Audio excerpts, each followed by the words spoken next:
Nice. So another kind of tricky thing that data scientists, maybe even myself, have difficulty with is deploying AI models. So something that's been intuitive for me for literally decades is opening up some kind of IDE, Jupyter Notebook, something like that, and getting going on inputting some data, doing some EDA, and building a model. But the thing that hasn't been intuitive to me, and it's probably just because I haven't been doing it as much, I've had the luxury of kind of working at companies where machine learning engineers or software developers, backend engineers take then the model weights that I've created and they put them into a production system. So on a smaller team or on a team where there's huge demand for software engineers, which is often the case, you can end up having more data scientists creating models than there are software engineers to deploy in a lot of companies. That creates a bottleneck.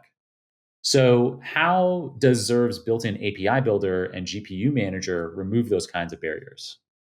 Yeah, it's not just a bottleneck. It's also kind of a problematic dependency because at the end of the day, the software developers that are deploying these things probably aren't data scientists. So it's not obvious that they are going to understand what is supposed to be done.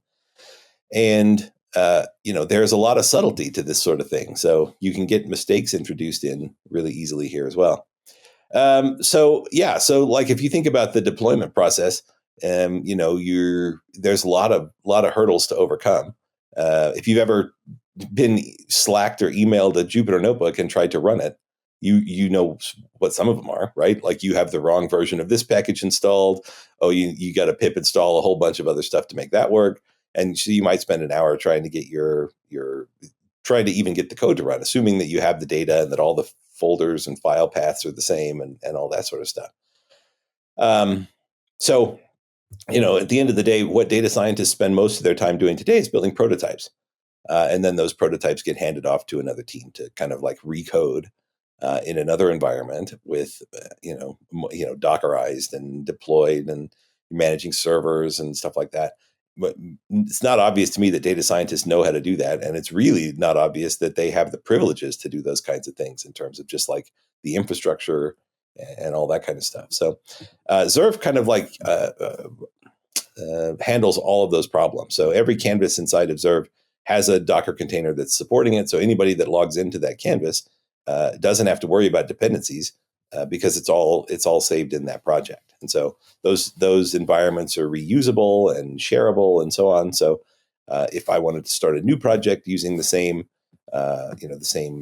Docker container that the another project was in, it's really easy to do that. And so it's when you have a new data scientist join your team, they don't have to spend their first week getting Python installed and making sure everything. Oh, we use NumPy 0.19 and you've got 0.23 installed, and like none of those conversations have to really happen anymore as we manage all of that.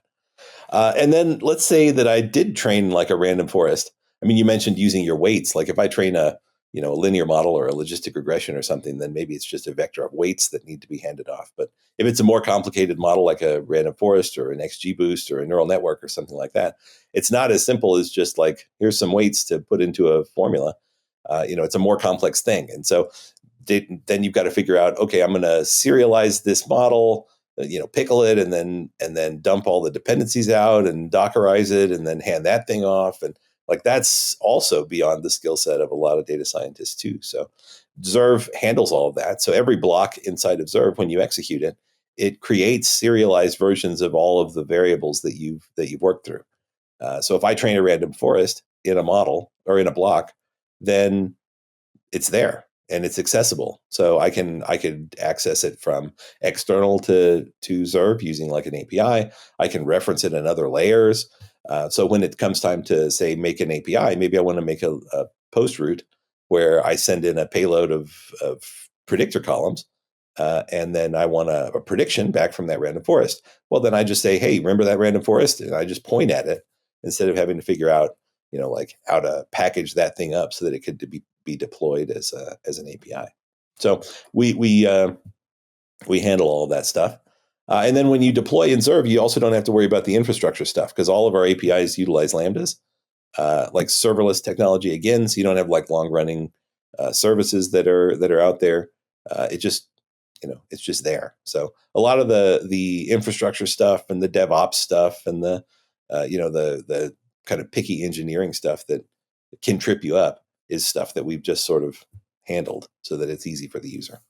And that means that data scientists can start to deploy their own stuff, but in some organizations they still might not be allowed. So then we have like a handoff system where it's really easy to take something that a data scientist has done, who, by the way, aren't building prototypes anymore. Now they're building software that can actually be deployed in Zerve, and we can hand that off to other teams to actually do the deployments.